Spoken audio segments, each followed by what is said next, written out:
Reviews dance first. The final words of his 1953 novel, The Unnameable, "I can't go on, I'll go on," are among the most famous written by Irish poet, playwright, essayist, and novelist Samuel Beckett.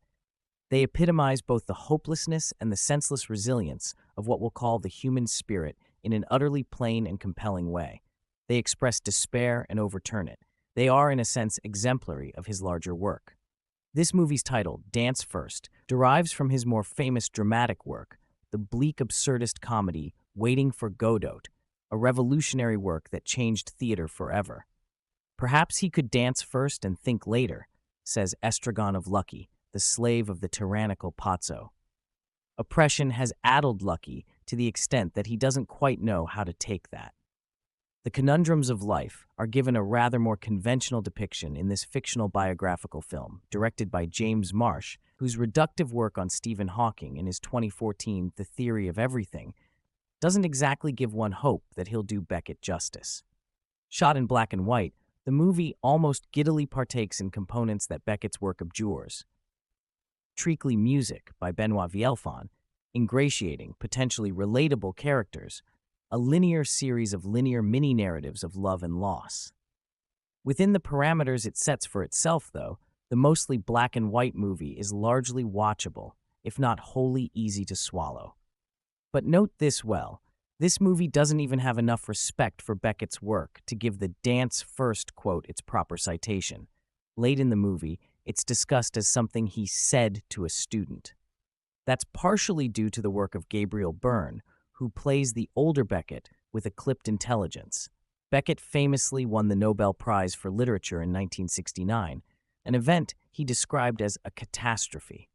He didn't attend the ceremony or give the expected speech. Marsh's movie depicts a Beckett nightmare in which he attends the award-giving and climbs a ladder out of the building to escape the accolades. Finding himself in the cavernous gray foundation of the theater, Byrne's Beckett argues with himself, literally. In these sequences, Byrne is doubled about what he'll do with that Nobel Prize money. Donate it to Trinity College, his alma mater, maybe? The discussion sparks recollections of the women and men in his life. There's his brilliant and imperious mother, who takes exception to her child's writing. Lucia Joyce, who serves as a conduit between Beckett and the family member he's truly interested in, her father James, the author. Alfred Perron, the friend who taught Beckett French, which language he adopted for his work. Perron's terrible fate is speculated to have inspired Beckett's creation of Lucky, and more. The film itself isn't too concerned with the work. Given the eventfulness of Beckett's life, it doesn't need to be. While young Sam, played by Fionn O'Shea, is a bit of a shy fellow, imagine, he also has a kind of confidence that attracts the attention of women, some of whom are played here by Maxine Peake and Sandrine Bonnaire. A resident of Paris from 1937 on, he joins the French resistance during World War II and exhibits considerable courage and resourcefulness. When he meets BBC translator Barbara Bray Peake, he is immediately entranced, but maintains his devotion to wife Suzanne, Bonnaire. The older and wiser Beckett of the film asks his double, "What does a snake look like to you?" The movie skips over a lot in the life. His medical issues, persistent cysts, and athleticism, he was a first-rate cricket player, the fact that prior to taking up with Suzanne Deschevaux-du-Mesnil, he'd had a long involvement with the heiress Peggy Guggenheim.